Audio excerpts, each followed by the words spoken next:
What's up, everyone? Today we have 10 American slang phrases that people use in America sometimes, sometimes not, but we all know what it means. We're hoping you don't though, so you can learn something new here. So let's get right into it. What's the first one we have? So the first one is I plead the fifth, which is pretty American as it gets. It has to do with our Fifth Amendment, but it basically means you don't want to answer the question. For example, in a more playful way, if somebody were to ask, who ate the last slice of pizza in the fridge? You would say, I plead the fifth. But of course, it originates from the Fifth Amendment, like Lauren said. And in the Fifth Amendment, you have the right to not self-incriminate, meaning if a cop or somebody asks you about a crime that potentially happened, you can plead the Fifth Amendment, which means you don't have to answer the question. Of course, we're hoping that people in America aren't committing crimes when they're using this, so it's used more playfully, as Lauren already stated. Did you forget to do the dishes? Well, I plead the fifth. But if it's only a two-person household, then kinda.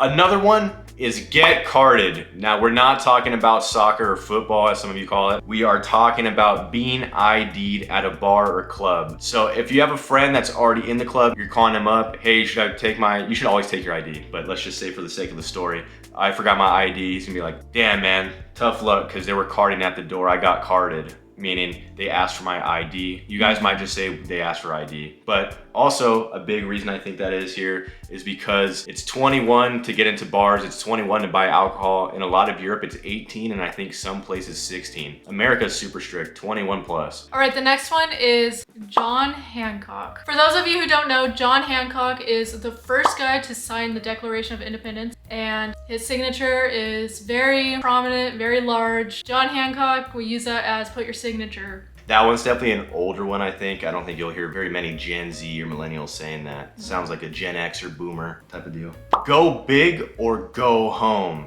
So context clues, what do you guys think that means? You can leave it in the comments or let us know you've already heard it. But if you don't, it means you either gotta go all out, try your hardest, or you might as well not try at all. So let's say there's a game that you're playing, baseball, that's pretty American. You know you're playing a really tough team, so you know you're gonna have to either go big or go home, meaning you're gonna have to play your hearts out, or you might as well not even show up, because if you have a bad attitude, then you might as well not even play the game. All right, the next one is ride shotgun. That one is probably confusing if you've obviously never heard that. What it means is you want the passenger seat. You're saying, I want to ride shotgun. You want to sit in the front in the passenger. So you say that like when you're with friends, like whoever says, I want to ride shotgun, you get the passenger seat. This next one you might have heard from movies, but maybe not. Kind of funny, kind of weird. It's cut the cheese, and literally all it means is fart, to fart. So you'll have people ask, I think it's more of a movie thing. I don't know if people really use it that much unless they're being super funny, but somebody will say, oh man, it stinks, who cut the cheese? It's just like a playful way to ask who farted. Very simple. I don't say that. No, I would just ask who farted if I was close enough with them, or you just have to pretend like you didn't smell it. All right, the next one is kind of funny. I kind of like it. Zip it. So if you're being annoying, you're talking too much, you say zip it. It means be quiet. It's a polite way of saying shut up. That one I think is mainly a teacher used one, maybe a mom or a librarian. I don't think there's many dudes out there saying zip it. We definitely have gotten PlayStation messages of people getting mad that we killed them in Fortnite and they say something mean and we will respond with zip it because it's funny. Yeah, and it comes off really condescending in that context because you're being a lot more playful, especially on games. Everybody expects you to be all out rude. So zip it, I think, to a lot of people in the gaming world would give them this teacher vibe, like you're being like you're above them.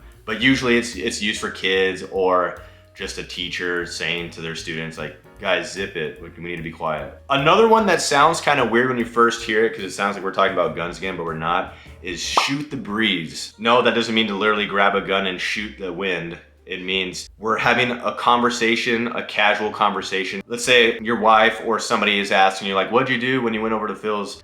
We just shot the breeze, you know, nothing important. Meaning I just went over, we just had some fun talking, nothing important. Maybe it's important, you're trying to hide it, but usually it just means casual conversation, nothing crazy. You weren't having a business meeting, you were just shooting the breeze, you know, talking about this YouTube video that you saw and you liked it so much that you liked and subscribed.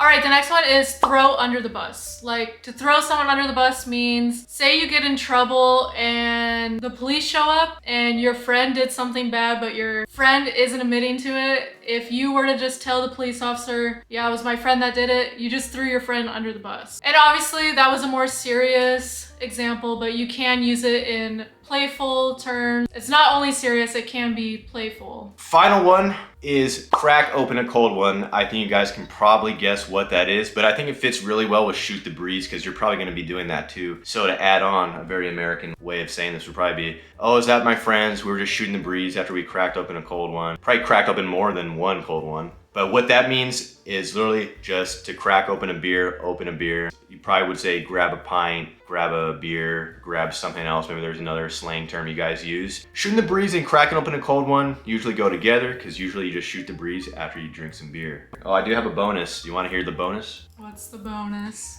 Buck. Some of you might know already that Americans say buck or bucks when referring to dollars, usually in the context of getting something at a pretty low price. So it's like, it was only $2. It was only $2. I'll say one of my favorite slang phrases, and that's, I'm gonna hit the hay. And that means I'm going to sleep. And to add on to buck, some people, I think actually, this one's actually fairly commonly used. Bang for your buck. All that means is you got a really good price, almost like you would say it's a steal because it was such a good price. So it's like, I went to Ross, which is a discount store here, and man, the t-shirts were really a bang for your buck, meaning it was a really great price. Like you won't find that price anywhere else. A lot of advertisements will say, it's a bang for your buck. You're not gonna find that price anywhere else. You have to shop at our company or our store. All right, I had to come on here for one last portion. Bear with me because it's kind of a cussing portion, but it is super prevalent in America to add shit after everything. And we'll start with animals, okay? There's at least 4 I can think of right now. So I think almost any English speaking country knows bullshit. That means fake or lie. So for instance, you'd say, if you had a friend tell you that he went to one of Gordon Ramsay's restaurants and got his number, you'd say, come on, man, don't bullshit me. You're bullshitting. That's bullshit. But did you know that there's also horseshit, which is basically the same thing, but more vulgar? If you were at a sporting event and the ref made a bad call, you could hear some Americans go, come on, ref, that's effing horseshit. There's dog shit, which means terrible. So if you're at the same game and your team's playing really bad, you'd say, damn, my team's playing like dog shit. My team's total dog shit. And then there's also bat shit, which is just usually added before the word crazy. So if someone's acting like a lunatic, you'd be like, damn, that guy is batshit crazy. There's also hot shit, which means someone that's trying to be impressive. If a guy just got a brand new car and he's really showing it off, people would say, man, that guy really thinks he's hot shit. He's showing off his car to everybody. And it's usually used in a bad way. It's like, that guy's being annoying. He thinks he's super cool and impressive. There's also the shit, which means you are impressive or something's really good. So you say like, I just listened to this song the other day and it was the shit. Or yeah, that guy's the shit. I really like watching his comedic bits or his stand up or whatever. I don't know if you want to use this portion when you're here, okay? You'd have to be really mad at somebody for some of these, but some of them are kind of applicable to a lot of different situations. A lot of shit in America, and you can just use shit to mean whatever really. If you want to say, yeah, I got a lot of shit to do. Boom. So very versatile, naughty word in the US. So is the F word, but you guys already use that in other English speaking countries. But yeah, I don't know if you guys use shit as much as we do. I know for some stuff you probably do, but yeah, just a lot of shit. All right, let us know in the comments what you think about our slang. It's quite different from other slang that I've seen around the world. However, I do know that a lot of people probably know some of these because of movies and maybe if they've been to America. Like and subscribe if you liked our video and share if you would like. That would help us out a lot. And we appreciate you for watching. Bye. Bye.